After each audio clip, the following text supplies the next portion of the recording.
మా మాత దేవకి, మాత యశోద చేసిన బలిదానాల కారణంగానే నాడు కారాగారంలో మహిమలు జరిగాయి వత్స. సృష్టి సమతౌల్యం అంటే ఇదే. కాని సర్వేశ్వరుడు మహిమలు ఎప్పుడు చూపిస్తాడంటే, మన సమాజంలో నలుదిశలా అధర్మం వ్యాపించి ఉన్నప్పటికీ మనిషి హృదయంలో ధర్మం కొలువుంటేనే.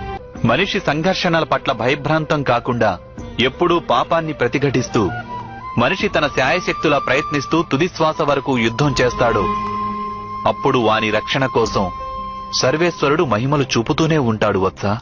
నాడు ద్యూత సభలో కూడా పాండవులందరికీ అనేక అన్యాయాలు జరిగాయి.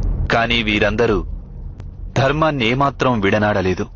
ఎన్నెన్ని అవమానాలు, బాధలు, దౌర్జన్యం జరిగినప్పటికీ మీ మాత ఎన్నడూ పరాజయాన్ని అంగీకరించలేదు. ఈ కారణంగానే సర్వేశ్వరుడు మహిమలు చూపించాడు.